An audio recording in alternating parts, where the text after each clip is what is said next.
Hello, my dear Gemini. First 15 days of September 2023. This is from September 1 hanggang September 15, 2023 general reading. Mga my dear, welcome or welcome back sa ating YouTube channel. Sa mga hindi pa po nakakakilala sa akin, my name is RJ, your tarot card reader. Titingnan natin mga my dear Gemini kung ano mga eksena at kaganapan at kung ano-ano pa na maaari mong makasalubong sa iyong first 15 days of September 2023. Last two shuffle na lang tayo mga my dear at uumpisahan na natin ang iyong reading. Jumping card tayo ngayon mga my dear, jumping card. Okay, last one.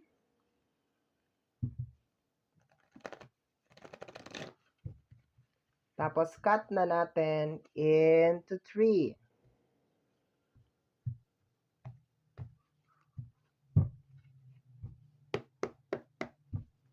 Let's start. First card mo, my dear Gemini.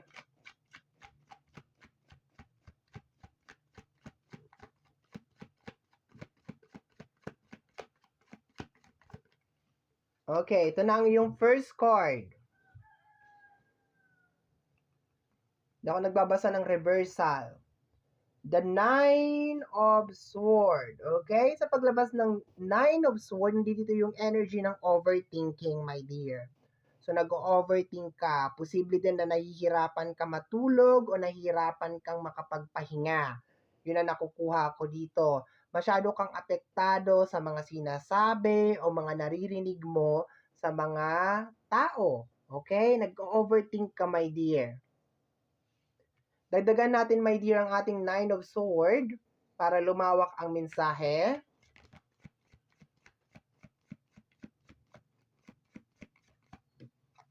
Okay, ang kasama ng ating Nine of Swords ay ang Three of Swords. Okay.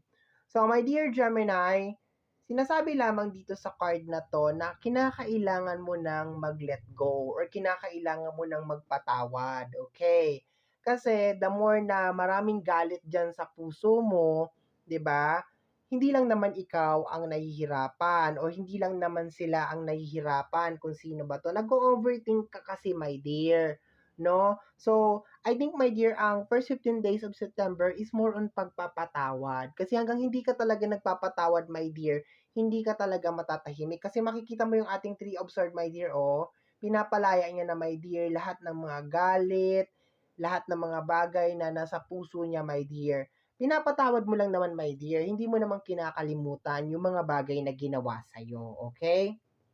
So, posibleng ito yung mga nasa puso mo, my dear. Yung minsan pinagkaisahan ka, o yung niloko ka, o di kaya pinahirapan ka. Pero, dito sa dalawang card na to, my dear, panahon na para mag-let go. Kasi pag hindi mo to i-let go, o hindi mo to bitawan, my dear, posibleng makaapekto to sa'yo, my dear, at posibleng madala mo to hanggang sa susunod na taon. Okay? So, meron mga realization, my dear, sa first 15 days of September na kinakailangan mo na talagang bitawan kung ano man yung mga bagay na nandiyan dyan sa iyong isipan at nandiyan dyan sa iyong puso. Okay? Dagdagan natin, my dear, yung iyong card. Okay. Ito, my dear, is the Seven of Cups. Okay. So, kinakailangan mo, my dear, mag-manifest ulit. Okay? Para magkaroon ng ulan, my dear, anong kinakailangan nating gawin o anong kinakailangan mangyari? Kinakailangan, my dear, bumigat yung ulap. Okay? Para umulan. Ganyan na nakukuha ko dito na energy sa card na to, my dear. No? Kailangan mag-manifest ka ulit. Kailangan yung manifestation kasi natin, my dear, pag nagmamanifest tayo, dinadaan natin yan sa prayers. And yung prayers, pumupunta yan dun sa ating gabay, pumupunta yan dun sa ating buong may kapal, and then yung ating buong may kapal ang nagpapaulan sa atin ng blessing. So, you need to start all over again, my dear. Sa pag-i-start mo, my dear, sa pag-uumpisa mo, my dear, na mag-manifest, 'di ba? Kinakailangan, my dear, wala nang galit dito sa part na to. Okay? So, tingnan natin, my dear, kung ano pang mga kasama niyan. Posible din, my dear, na acceptance din. Kung meron ka mga pangarap noon na parang hindi siya natupad, 'di ba? It's never too late, 'di ba? Try again lang tayo mga my dear. Subok-subok lang. Kung noon nangangarap ka tapos pinagkaisahan ka, ayan, 'di ba? Meron kang magician energy, 'di ba? Huwag nating masyadong baliwalain tong magician energy, my dear, kasi connected to sa pagmamanifest. Ibig sabihin, my dear, it's never too late para mag-manifest ka. Kaso sa law or sa batas kasi, my dear, ng manifestation or sa mga rules ng manifestation, isa sa effective way para makapag-manifest ka ng maganda is yung wala kang galit sa puso mo. So, sinasabi dito, my dear, na kinakailangan mo na, my dear, na magpatawad. Kinakailangan mo na talaga mag-release ng mga galit dyan sa puso mo. Kasi nagkakaroon ka ng overthink, di ba? Overthink. Ayan, no?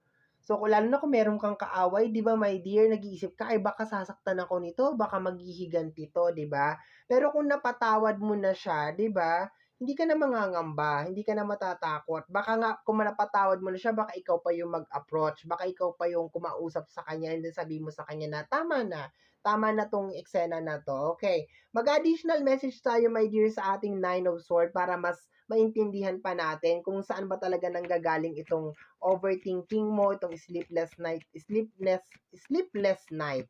'Di ba? Itong hindi mo pagkakakatulog, pangalan nito. Tama ba ako? Yung hindi ka makatulog, hindi mo makuha yung iyong pahinga. Tingnan natin, my dear, mag-additional message tayo dyan para lumawak yung iyong reading. Okay, meron tayo dito, my dear. The Six of Sword. Okay. So, my dear, merong mga tao na iniwanan ka sa ere. Yun ang nakukuha ko dito, my dear. Meron mga tao na posibleng may mga kinuha sa'yo or may merong mga ninakaw sa'yo. Halo-halo to, my dear. Basta may kinuha sa'yo. Posibleng umalis, di ba? Pinagkatiwalaan mo, umalis. O kaya, di kaya naging kaibigan mo, tapos trinaydor ka. Kasi yung mga kamay nakikita ko, my dear, ayan no, parang pinagkakaisahan ka. Yun ang nakikita ko dito. Pero, ang overall energy niya, my dear, meron talagang mga tao na parang dadaan lang talaga sa buhay natin. Okay? At kung oras nang umalis sila, my dear, wala tayong magagawa. Yun ang nakukuha ko dito. Kung magiging kalaban man natin sila or hindi man sila magiging sang-ayon sa mga plano natin sa buhay, I guess hindi sila ang tao na para talaga sa atin. Yun ang nakukuha ko dito, my dear. Kasi nagkakaroon ka talaga dito ng sleepless night. Parang sobra talaga yung pag-iisip mo, nag-overthink ka talaga, my dear. Okay na yun. Past is past na yun. Okay? Additional message tayo, my dear, sa yung Three of Swords.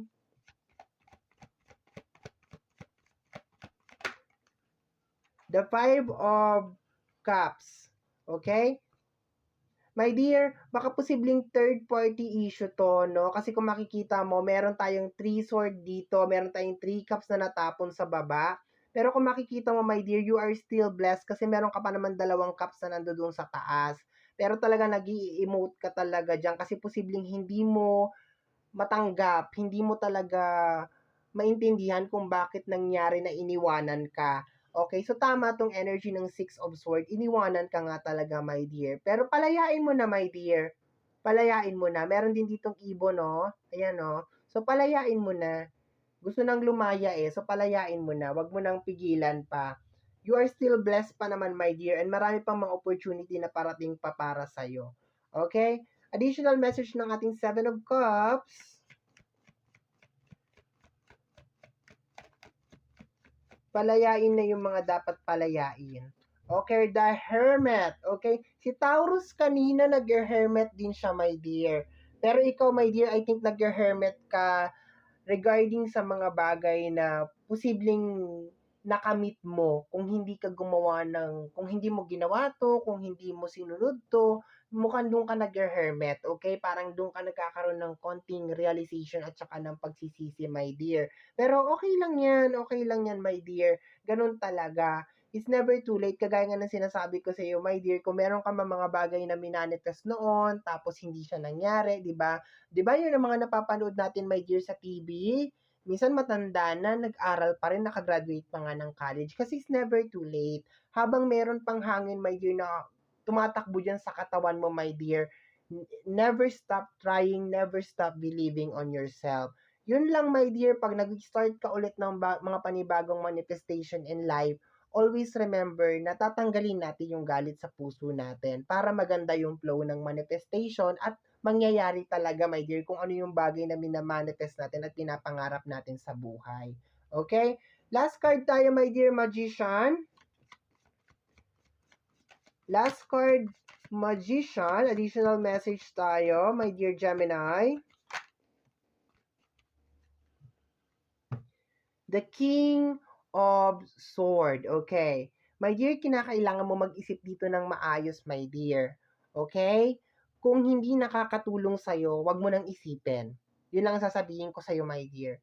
Kasi, based on history, my dear, si King of Sword kasi, marami tong nagawang pagkakamali sa buhay niya.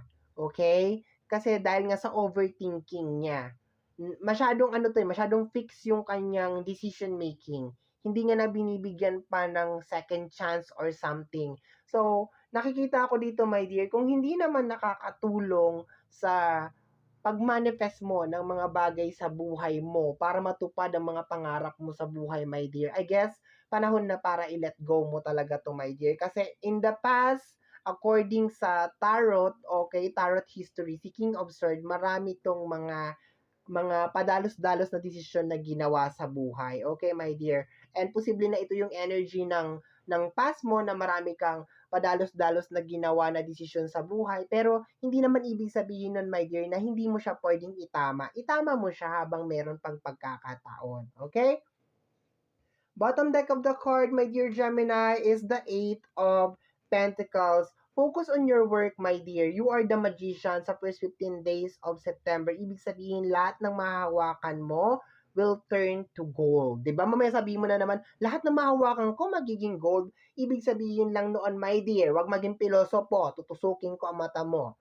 No? Ibig sabihin lang noon, my dear, lahat ng gagawin mo or uumpisahan mo, lalo na kung may kinalaman sa pangarap mo, ay merong malaking posibilidad na makamtan mo or makuha mo. Okay? So, bottom deck of the card, hidden message is the Eight of Pentacles, energy ng work. Congratulations, my dear. Palayain mo na. Kung sino man yung mga tao na yan or bagay na yan na nawala sa'yo, hayaan mo na, my dear. Move forward lamang tayo. Okay?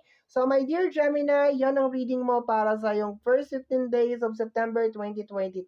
Somehow, my dear, kung nagustuhan mo to, especially kung napadaan ka lang, don't forget to subscribe.